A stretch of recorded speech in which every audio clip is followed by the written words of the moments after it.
Hi everyone, we're here at Clapham Leisure Centre in South West London with Tom Daley and St Mary's Primary School. Tom's been passing on his diving knowledge to a handful of lucky pupils.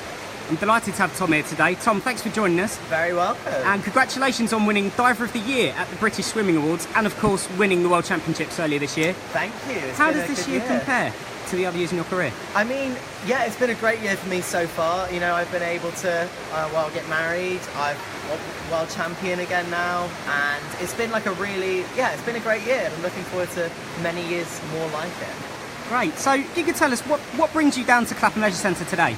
So I'm here at Clapham Leisure Centre because I just did a little masterclass with some of the Tom Daley Diving Academy people, because it's actually been pretty amazing because you get 1,000 young people into the Tom Daley Diving Academy every week, and also we've had 300 members come to the Tom Daley Diving Academy splashdown camp. So really excited to be here, meet some of the people that are involved in the Diving Academy, and just try and get people involved in diving. That's great. And as I say, we've had some great numbers of people coming down and trying the Tom Daley Diving Academy. What advice would you give to someone that's interested in taking up diving?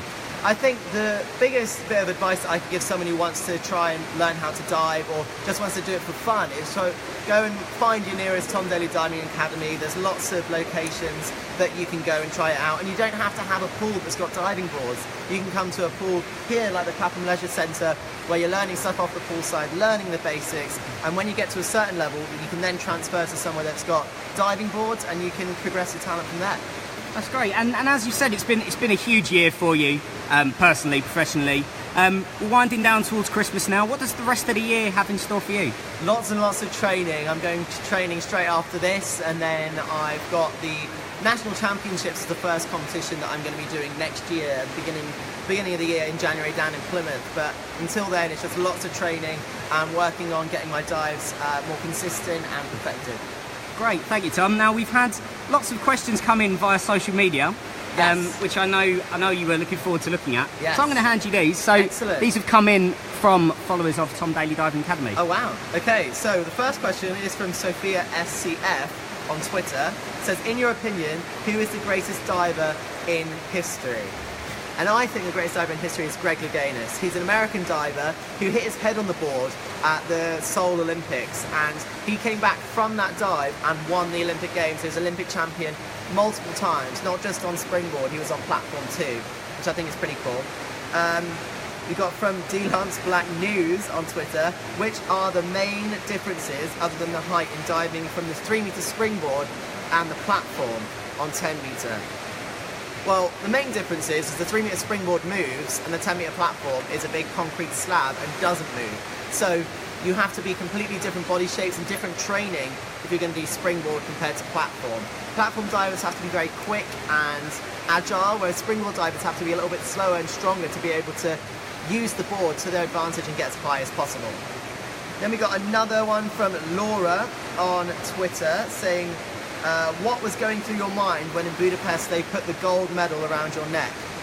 And I mean, it's pretty cool to get a gold medal, world championship medal around your neck. So for me, it was just a flashback of all the training that I'd done, all the effort that I put in, the sacrifice, determination that I had to put into that training to get to the point where I was world champion. And that's something that I feel really strongly with the Tom Daley Diving Academy, is that we want to teach kids not just about training hard, but having the determination, sacrifices, motivation, bravery, skill, talent, all those things that you need to be able to be not just an elite athlete, but someone that can do well outside of the pool too. Then we got another question this time it's from Laura Davidson, says, what motivates you and helps you keep focused during competitions? I think the one thing that motivates me obviously is going out there and doing the best that I can, personal bests and things like that, but at the same time, I just do it because I love doing it. I find it fun, enjoyable, so I don't really have to think too much about trying to motivate myself, if I'm being completely honest. And we got one from Rob on Twitter saying, do you prefer individual or synchronized diving? And for me, it's really nice to do synchro because you get to share that moment with someone else when you do well, or if you do bad, you have someone to talk to, because individual can be quite, you're on your own up there, so it's a completely different experience. But at the same time, if you do well individually, you know that you've done that by yourself and achieved something. So I think that's something that you can really it's definitely down to personal preference, and I think if you have one of your friends with you being able to dive, I think that's quite a cool thing. So now I think we've got some questions from you guys. We've got St Mary's Primary School with us. Give us a wave, everybody. Hi, everyone. So, we've got a few questions for Tom. So, if you'd like to come up and stand next to Tom and tell us your name. My name is Julia, and my question is, when did you start your diving stuff? I started my diving when I was 7 years old, because the age that you really need to start diving, or you can start diving, as soon as you can swim. The diving academy takes people as young as 5, but as soon as you can swim and you're very confident in the water, you can give it a go. But yeah, I started when I was 7, went back down in Plymouth, where I'm originally from, and I loved it, really enjoyed it, and it went from there. Thank you for your question. Thank you. And who's next, please? And what's your name? My name is Eddie. Hi, Eddie. My question is, what difficulties have you faced throughout your life, and how have you dealt with them? There's lots of difficulties that I face, not just in the diving pool, but outside of the diving pool too. And I think sometimes life can throw you interesting obstacles and unique challenges, and I think it's how you deal with them and how you overcome them that can make you into the person that you grow up to be.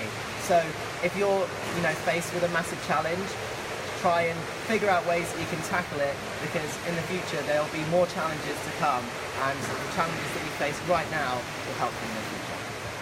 Okay. Thank you. One more? Hi.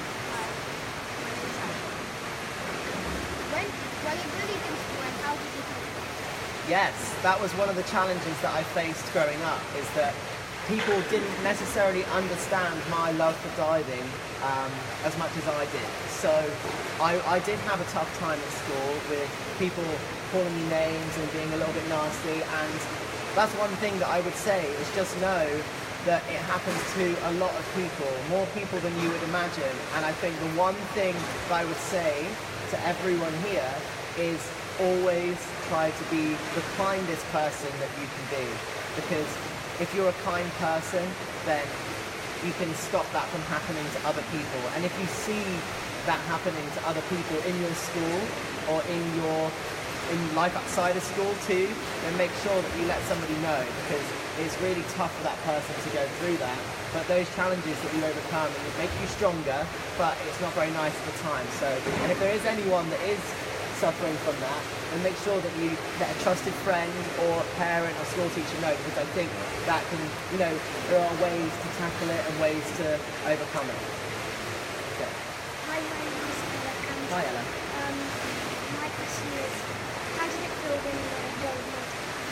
Winning a gold medal is always the best feeling ever, because you put so much training, so much hard work into it. So when you finally get a gold medal around your neck, it feels really, really good. But it doesn't always end up being gold. Sometimes there are times when you have a bad day at a competition. Sometimes you'll come last, sometimes you'll come second, third, fourth, fifth. And it's not all about going into every single competition and winning and winning and winning. Although that would be really nice, sometimes it doesn't always work like that, and not to be disheartened or disappointed if you don't always succeed the first time. You just have to keep trying and learn from the things that you didn't necessarily do your best, and then try and progress from there. Good question. There you go. Thank you, guys. Thanks very much. That's all we've got time for. So thank you very much to St Mary's Primary School, to the team here at Clapham Leisure Centre, and of course to Tom Daley. Thank you. For more information on the Tom Daley Diving Academy, visit better.org.uk/Tom Daley. Thanks very much and have a great day.